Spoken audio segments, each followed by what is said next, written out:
Well, we have now come to the end of this class on leadership, strategy, and complexity.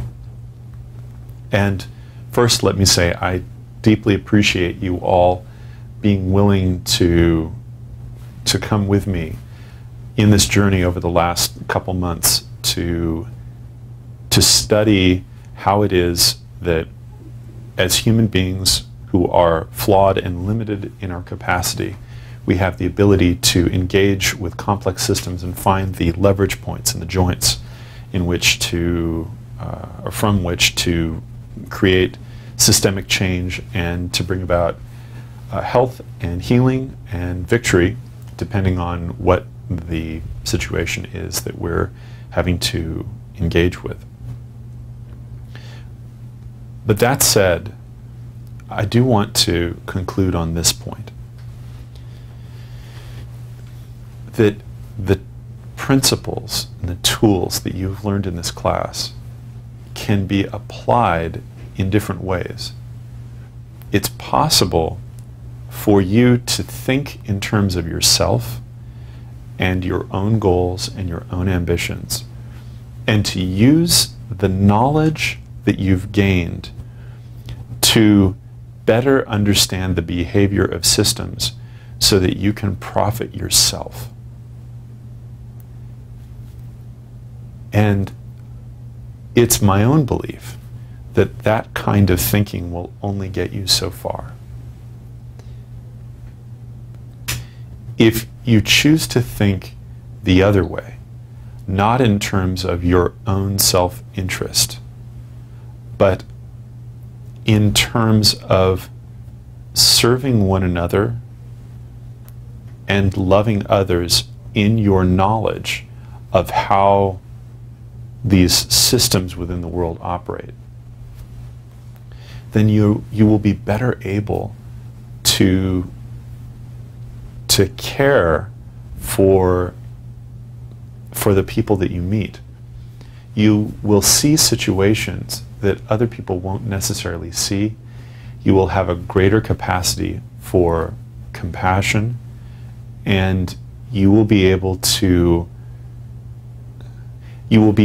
anticipate the dangers that other people face and that your organization will face. But be aware that the opposite is true. That if you allow yourself to think in terms of yourself and what's going to benefit you, there's a way that, as we've talked in this class about framing a problem, that your moral orientation organizes your mind in such a way that it frames the problem. It frames the way that you go about things. Depending on your moral orientation, depending on who you really care about in a given situation, that opens some knowledge to you and closes other pieces of knowledge to you. Okay. Although this class has been a class on solving organizational problems, I want to conclude it with this emphasis on ethics and on personal ethics. I have taught this class because I believe that all of us have the potential to do good things, that we are structured in such a way to be able to do good in the grand story of this world. And I encourage all of you to approach these skills toward being characters in that story that do good and prosper others. And to guard yourself against making war on other people for your own benefit. It would sadden me to know that these tools have been used for evil.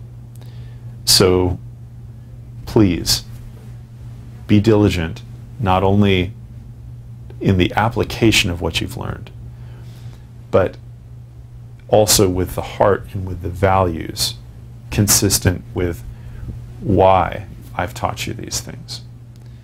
And I wish you well.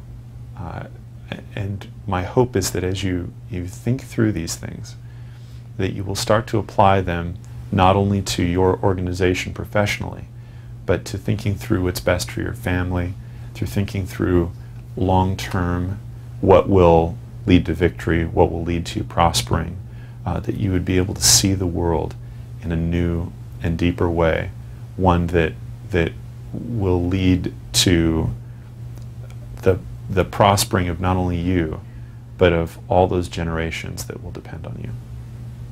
Thanks.